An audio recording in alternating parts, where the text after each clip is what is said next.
Waalaikumsalam. Alhamdulillah rabbil alamin wassalatu wassalamu ala Rasulillah wa ala alihi wa sahbihi wa wala. La haula wala quwata illa billah. Amma ba'd. Alhamdulillah bersyukur pada Allah Subhanahu wa taala yang telah memberikan nikmat kepada kita semuanya. Salawat serta salam kepada junjungan Nabi kita Muhammad sallallahu alaihi wasallam dan kepada orang-orang yang senantiasa mengikuti sunnah beliau dan baik hingga yaumil qiyamah. Ma'asyiral muslimin rahimani wa rahimakumullah. Alhamdulillah di siang hari ini kita akan mengkaji kembali yaitu tema kita pendidikan keluarga menurut Al-Quran dan Sunnah. Sebenarnya kita masuk pada bab baru yaitu bab kehidupan rumah tangga Nabi Shallallahu Alaihi Wasallam. Akan tetapi pada bab tersebut penulis memaparkan rumah tangga Nabi tapi dari sisi poligami. Ini yang belakang udah ribut ini. Karena bagaimana Nabi SAW mengatur rumah tangga beliau bersama para istrinya. Akan tetapi setelah bab rumah tangga Nabi itu ada bab perceraian, yaitu bab talak. Oleh karenanya kami memandang pentingnya untuk membahas permasalahan talak dulu sebelum poligami. Nah itu. Ya, karena terkadang bahas poligami itu apalagi kajian memang khusus kajian keluarga itu waduh. Pulang-pulang kajian itu terkadang malah ada harmonis gitu. Harusnya pulang kajian semakin harmonis tapi karena pembahasannya poligami, apalagi suami istri sama-sama hadir. Aduh. Udah. Pulang pun kadang malah jadi diem-dieman. Asik ya tadi ya ustadznya bahas poligami, Mas. Sudah salah, ustadznya salah. Oke, daripada ribut, lebih baik kita belajar dulu tentang bab talak. Tentang bab talak. Ma'asyiral muslimin rahimani wa rahimakumullah. Di pasal yang berikutnya adalah pembahasan talak. Pembahasan perceraian. Jadi kalau bahas perceraian ini pembahasan yang menunjukkan benar-benar menitik beratkan pada pembahasan masalah-masalah ribut-ributnya rumah tangga. Ya, jadi ini bagus buat yang sudah berumah tangga, bagus juga yang belum. Supaya yang belum tahu, ini hal-hal yang memicu talak, yang memicu perceraian, ini hal-hal yang tidak. Nah, seperti itu. Karena perlu diketahui bersama bahwasannya syaitan adalah makhluk yang tidak akan pernah diam untuk menggoda manusia agar supaya manusia terjerumus ke dalam kemaksiatan. Dan di antara kemaksiatan yang paling besar yang membuat syaitan itu sukses adalah apabila syaitan bisa memisahkan antara suami dan istri, menjadikan pasangan itu bercerai. Maka itu merupakan kesuksesan bagi syaitan, bahkan dengan sebab itu syaitan bisa naik pangkat. Syaitan bisa naik pangkat. Oleh karenanya datanglah Islam sebagai rumah, sebagai wadah bagi setiap orang-orang yang ingin mencari solusi dalam kehidupan rumah tangganya. Kalau ada seseorang yang ingin mendapatkan solusi dalam permasalahan rumah tangga, ya harus dia kembali kepada Islam. Tidak ada solusi terbaik selain Islam itu tidak ada. Apa? Mau dibawa ke pengadilan? Ke pengadilan itu final sudah. Ini saya ribut pengadilan, ketok palu cerai sudah dua-duanya. Tidak ada pilihan lain. Oh iya rujuk gimana? Semuanya sudah diatur dalam Islam. Ma'asyiral muslimin rahimani wa rahimakumullah. Hukum asal pernikahan dalam Islam itu terpuji dan mulia. Karena pernikahan tersebut menyatukan dua insan, dua jiwa yang berbeda di atas ruang lingkup sakinah, mawaddah, warahmah. Timbul kecintaan dan kasih sayang pada pasangan suami istri. Nah itu tujuan dari pernikahan. Jadi kalau pernikahan tujuannya itu harusnya sakinah, mawaddah, warahmah. Ternyata nggak dapet, berarti ada yang salah sama pernikahannya. Ada yang salah sama pernikahan. Ya, sakinah, mawaddah, warahmah itu adalah tujuan utama seorang menikah. Dan Allah menetapkan kewajiban, bukankah syariat pernikahan itu tujuan untuk itu. Apakah semua pasutri itu merasakan sakinah, mawaddah, warahmah? Tidak. Jangan disingkat dulu. Jangan disingkat samawa. Tidak ada. Jangan disingkat samawa. Males betul untuk ngomong sakinah, mawaddah, warahmah gitu. Semoga samawa ya. Nggak ada. Doa kok tanggung-tanggung. Doa, kalau mau doa nggak usah tanggung. Kalau nggak mau wes gitu. Tujuan pernikahan itu sakinah, mawaddah, warahmah. Tapi apakah semua pasutri merasakan tujuan itu? Belum tentu. Ada orang yang bertahun-tahun dia berada dalam ruang lingkup pasangan suami istri, akan tapi ternyata tidak merasakan apa itu sakinah, apa itu mawaddah, apa itu rahmat. Itu tidak ada yang tahu. Sekarang Anda mau tanya semuanya. Ini rata-rata yang berkeluarga. Siapa yang belum berkeluarga? Coba angkat yang belum. 1, 2, 3. Ya.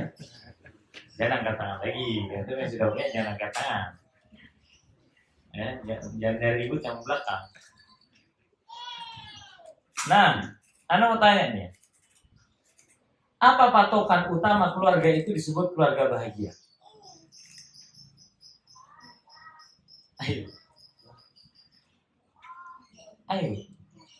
Ada mungkin entah ibunya, entah ikhwan atau akhwat, terserah. Apa patokan utama? Patokan utama sebuah keluarga disebut keluarga bahagia itu apa? Selama bertahun-tahun kita menikah itu apa? Awas jangan-jangan tidak tahuan tuh. Udah lama tidak tahu kan? Tenang. Tenang apa? Bukti ribut terus di rumah. Asin dikit ribut. Apa jawab? Lamanya waktu. Belum tentu. Iman. Emang kalau nggak nikah nggak iman? Ciri-ciri keluarga bahagia itu takwa gitu. Maksudnya gimana? Nah. Ayo coba. Ana mau tanya. Banyak, berarti kita nggak tahu kan berarti keluarga bahagia itu seperti apa. Yang kita tahu yang penting beristri, yang penting bersuami disebut bahagia. Oh, belum tentu. Belum tentu. Siapa? Nah, ini jawab kalau nggak pulang kan itu betul. Jawab salah. Jawab salah ya. Iya coba. Ya wes kalau suaminya nggak bisa, istri-istrinya nih, ibunya nih, apa bu? Ciri-ciri keluarga bahagia. Belanja banyak gitu, apa bu? Shopping lancar, ya. Tokopedia, Shopee-nya itu check out-nya lancar, nggak ada keranjang. Nah, karena sekali naruh di keranjang langsung terbayar, gitu. Ini banyak yang kita lupa. Nggak di antara kita yang lupa. Siapa anak ada telepon dari Ustaz? Halo, assalamualaikum. Nah, Ustaz. Afwan, Ustaz lagi kajian di rumah Pak Yunan. Sebentar Ustaz ya. Insya Allah selesai jam 1, setengah 2 nyampe pondok insya Allah. Itu paling lama Ustaz. Ate 6 Ustaz. Waalaikumsalam. Udah nih? Nggak tahu ya? Pas sudah. Oh nggak dapet. Apa coba?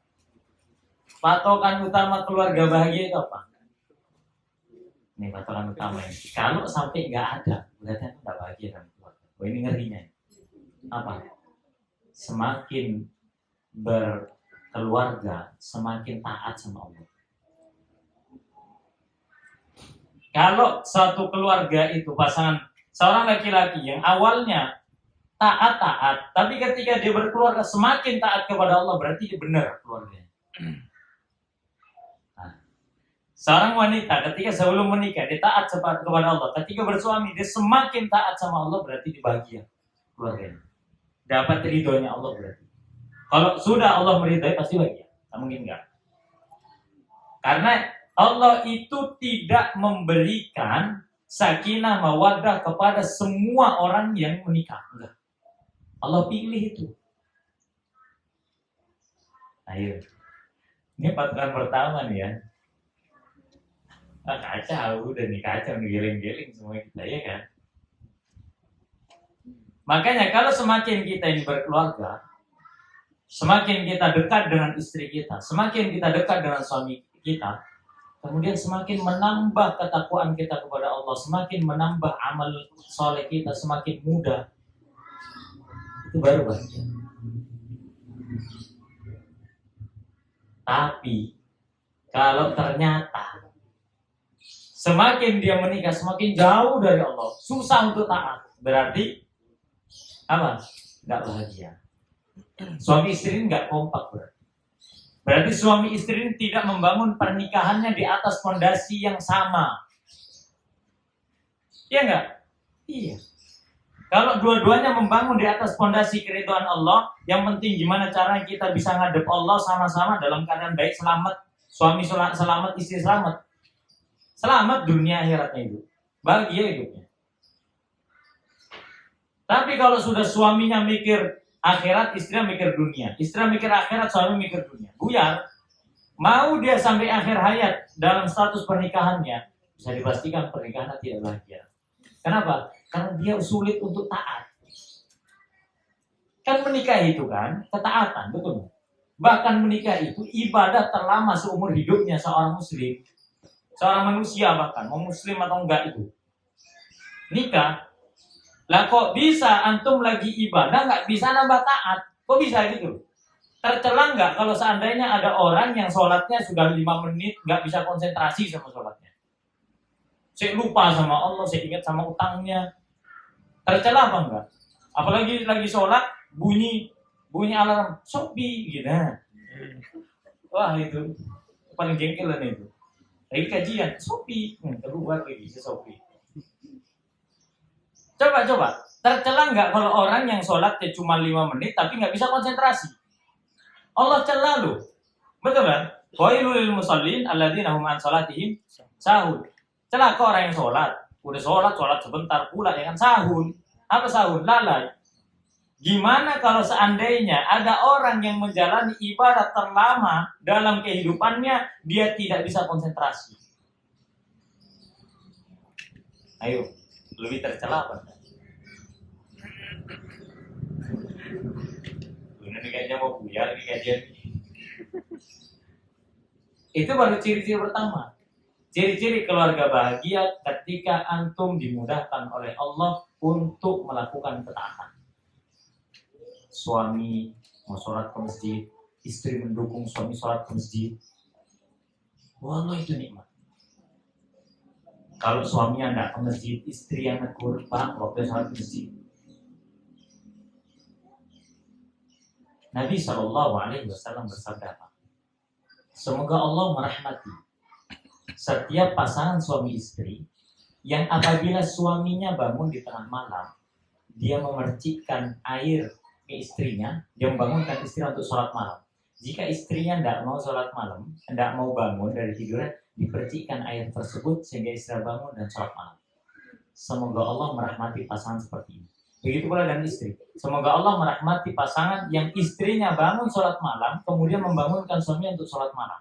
Jika suaminya tidak mau, atau dia nggak bangun, maka dipercikan air, kemudian suaminya itu bangun untuk sholat malam. Coba, itu patokan utama seorang itu disebut keluarga bahagia. Kalau kita semakin nikah nggak sholat malam, bugar. Waktu muda bisa sholat malam, gimana udah nikah? Dah sholat malam. Ini susah nih. Berarti nggak semua kan orang menikah itu disebut bahagia. Nah. Itu poin nomor 1 masih banyak. Antum sudah nyesel.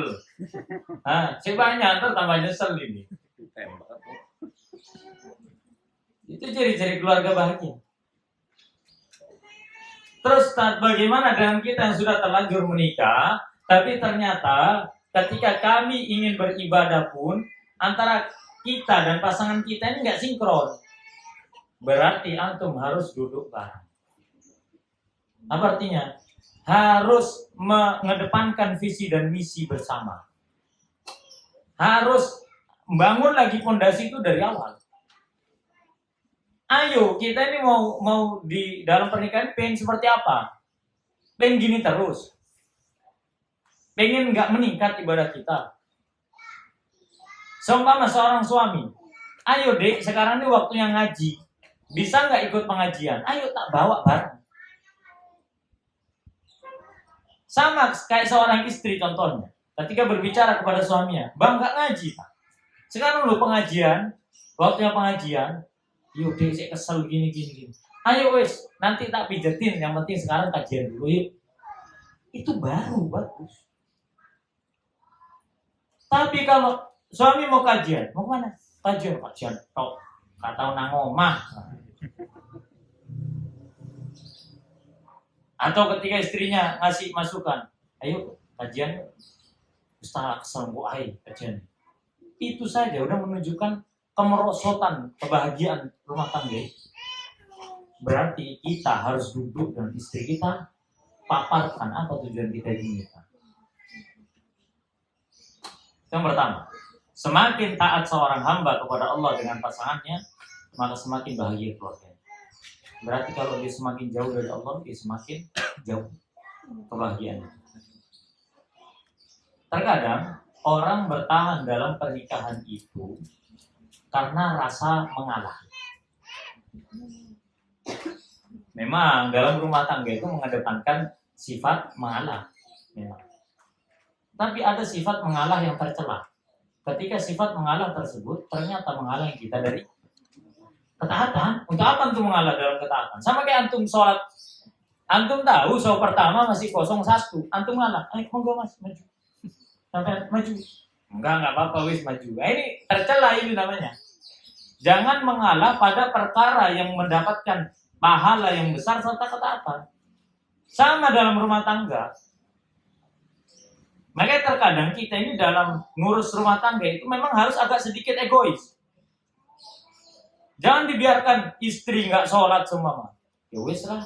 Yang penting anak sudah mengingatkan. Suaminya telat nggak diingetin sama istrinya. Ya udah Ustaz, anak daripada ribut, anak mengalah saja. Ini tercela namanya. Ingatkan terus, nggak apa-apa. Ustaz, kalau saya diceraikan gimana? Berarti apabila Anda diceraikan karena Anda ingin melakukan kebaikan kepada suami Anda, itu menunjukkan Allah ingin memberikan yang terbaik selain suami Anda. Selesai. Hidup itu simpel sudah. Begitulah cara Allah. Ingin memperlihatkan kepada hamba mana keluarga yang bahagia, mana yang enggak. Udah nih, poin nomor 1 nih habis waktu. Poin nomor 2. Ini 2 aja cukup. Ciri-ciri keluarga bahagia. Kapan disebut keluarga bahagia? Ketika keluarga adalah prioritas utama daripada lainnya. Ini susah ini. Susah. Apalagi kalau kehidupan masyarakatnya itu adalah kehidupan yang sifatnya konsumtif tinggi segala macam, terus ya suka ninggal rumah. Banyak nggak seperti itu? Banyak. Ninggal rumah gini, kerjaan nggak ada kerjaan, tiba-tiba safar melencer segala macam. Kan saat untuk senang-senang bersama keluarga. Anda disebut bahagia ketika Anda bisa di rumah dan Anda bisa merasakan nikmatnya berkeluarga. Anda bisa menikmati segelas teh dengan keluarga Anda. Itu sudah merupakan bagian dari kebahagiaan yang Allah berikan. Nah itu. Ketika kondisi rumah Anda itu mendukung sekali bagi Anda untuk merasa nyaman di rumah, maka itu kebaikan. Itu salah satu bentuk kebahagiaan. Tapi kalau sudah masuk rumah, sumpah. Udah masuk rumah, Ya Allah, ternyata ya ujian di luar lebih ringan daripada di dalam. Nah, kalau sudah kayak gitu gambaran rumah, berarti Anda tidak kasihan. Apakah saya harus pindah rumah? Mau pindah rumah lantai 10 pun kalau kayak gitu konsepnya tetap. Yang harus diganti apa? Konsepnya. Konsep berumah tangga itu seperti apa? Makanya inilah kenapa ya dalam Islam itu pendidikan rumah tangga itu penting. Terutama bagi jombloan dan jomblowati. Orang-orang yang belum menikah. Ana memberikan nasihat kepada siapapun yang belum menikah. Jangan menikah kecuali Anda punya modalnya. Apa modalnya? Musibah orang tua zaman sekarang itu, meskipun yang sudah ngaji, kalau sudah ada orang melamar putrinya, atau putrinya dilamar, atau anak lakinya ingin melamar anak orang, pertanyaan satu, apa itu? Sudah ngaji itu cuma anu doang, edo. Apa kerjaannya gitu kan? Kan nafkah penting Satya. Jangan bodoh dalam masalah pernikahan anak itu orang tua jangan bodoh. Nih orang tua tak kasih tahu ya. Anakmu nikah, ndak nikah, rezekinya tetap ngalir. Camkan itu nomor 1. Emang selama ini anak ini nggak hidup gitu. Antum urus anakmu perempuan itu ndak hidup. Emang hidupnya anakmu, bervitaminnya anakmu itu pada saat menikah gitu tak? Nah ini yang jadi tolak ukur orang tua sekarang tuh kayak gitu. Kalau mau anakmu dilamar oleh pria yang baik, rubah pertanyaannya tuh rubah, konsepnya tuh rubah, cara berpikir mindsetnya tuh rubah. Tanya dulu, nih laki ini tanya dulu, tahu fikih nikah? Tanya, apa fikih nikah pak? Udah pulang kau belajar buka Umdatul Ahkam kitab fikih al-wajiz tuh, belajar dulu baru kalau sudah tahu datang di sini. Tanya, tauhid. Kalau orang laki, kita punya anak laki mau ngelamar anak orang perempuan, tanya. Nah, kamu tahu hukum-hukum haid? Gak tahu. Dudukin dulu, ajarin haid atau suruh dia belajar ke ustadz manapun, suruh belajar tentang haid itu sampai matang baru suruh nikah. Baru. Karena apa? Terkadang orang tua zaman sekarang lebih mengedepankan urusan perut daripada kepala. Padahal manusia tidak akan pernah disebut hidup apabila tanpa kepala.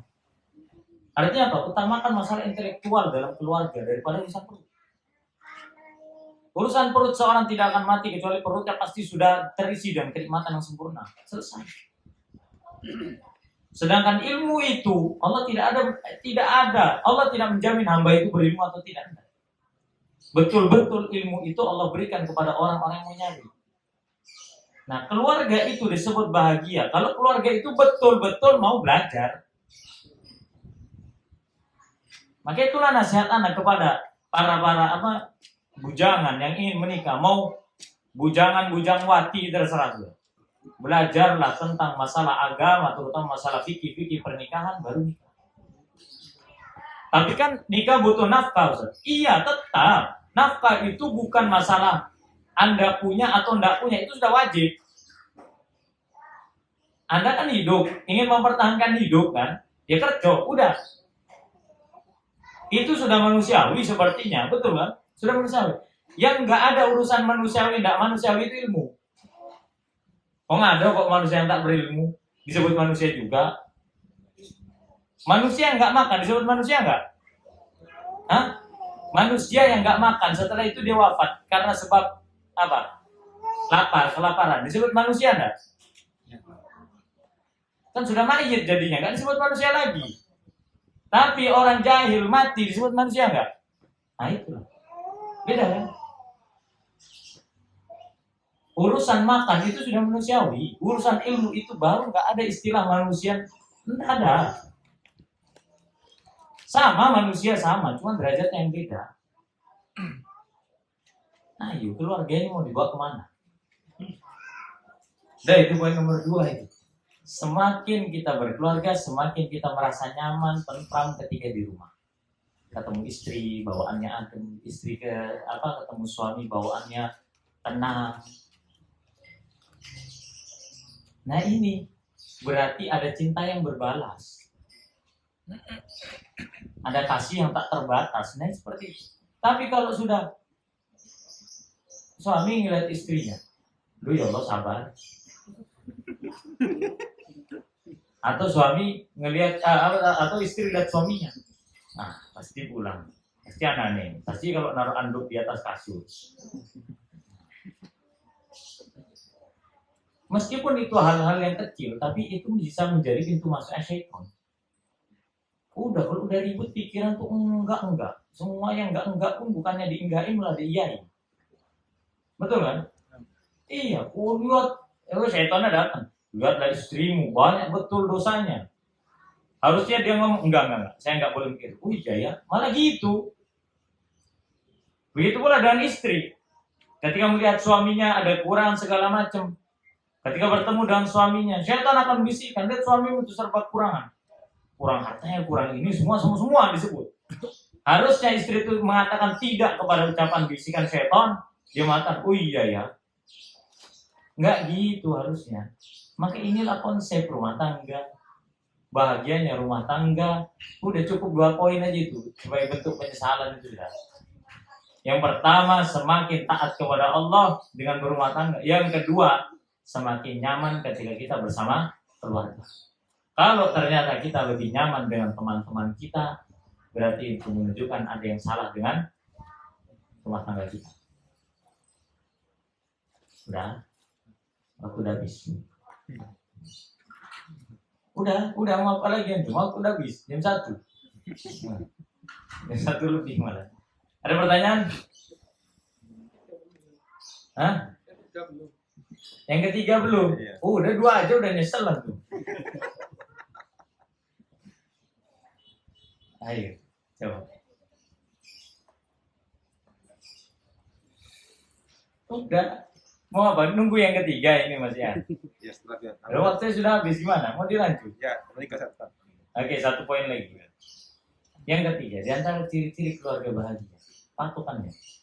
Apa itu? Selain semakin taat ya, kemudian poin nomor 2. Apa itu? Menyadari tentang haknya pasangan. Mementingkan haknya pasangan. Itu harus diletakkan nomor 1 daripada hak diri kita. Wah, ini berat nih. Berat. Kalau seorang suami lebih mementingkan istrinya karena memang itu hak bagi istrinya. Wah, ini luar biasa suami seperti ini. Artinya suami itu berusaha untuk memenuhi setiap hak istrinya. Minimal usaha dulu. Masalah nanti istrimu dapat apa enggak, itu kan minimal tercatat sebagai pahala di sisi Allah. Nah itu sama kayak istri menunaikan setiap haknya suami. Minimal ada usaha dulu. Jangan sampai usaha aja belum sudah di stop. Kadang kita ini nggak mau menunaikan haknya. Kita tidak mau berusaha untuk menunaikan hak pasangan kita. Menunda dengan cara menunda, dengan cara mencegah, dengan cara tidak melakukan itu. Ini sangat tercela sekali. Iya bang enggak? Iya banyak sampai mau disebutin masalah asam garam gula micin pun ada dalam rumah tangga itu. Maka ketika keduanya sama-sama menyadari bahwa hak pasangan itu lebih besar daripada hak dirinya, baru nanti akan tercipta yang namanya kebahagiaan rumah tangga. Rumah tangga itu dalam bahasa Arab itu ada kandungan unsur alaqah. Alaqah itu keterkaitan satu sama lain. Rumah tangga itu ya. Kenapa disebut dengan apa? Namanya ada istilah alaqah tadi, keterkaitan. Antum lihat rantai itu, Kalau seandainya rantai itu ada yang longgar satu, kemudian ditarik, ada masalah, pasti putus. Setiap mata rantai itu membutuhkan pada mata rantai berikutnya supaya menjadi sumber kekuatan satu sama lain, betul? Begitu pula dalam rumah tangga. Seorang suami harus memiliki perasaan butuh terhadap istrinya dan seorang istri harus memiliki perasaan butuh terhadap suami. Kalau seorang suami nggak ada perasaan, oh nggak apa-apa karena PDI, oh aku nggak butuh PDI. Nah itu baru masalah.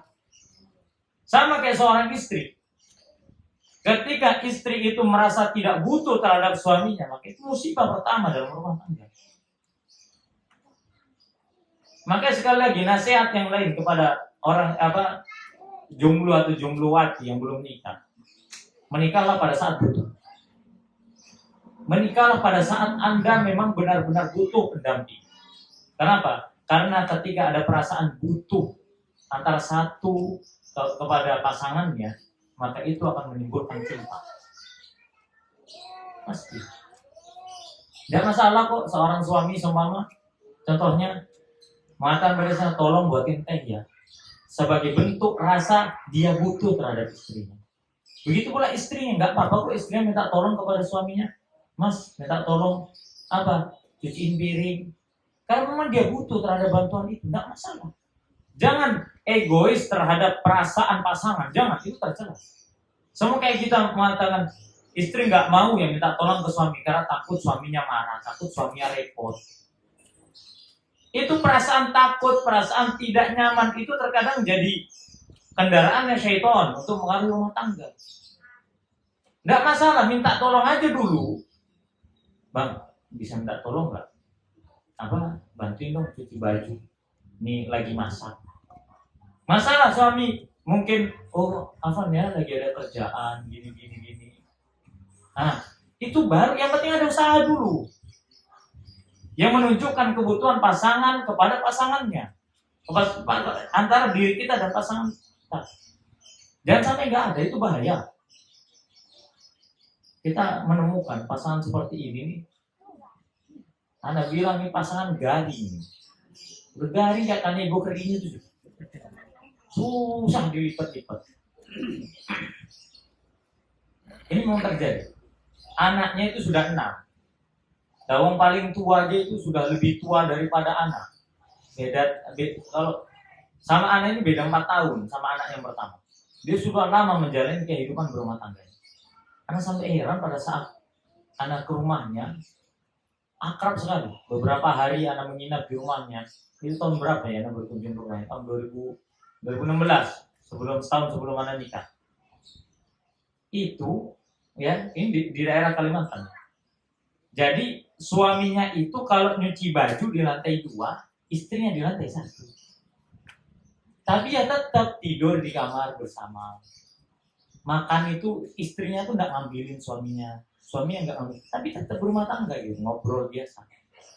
Karena sampai ini sudah abah haji. Nah itulah haji belum tentu punya ilmu ya kan.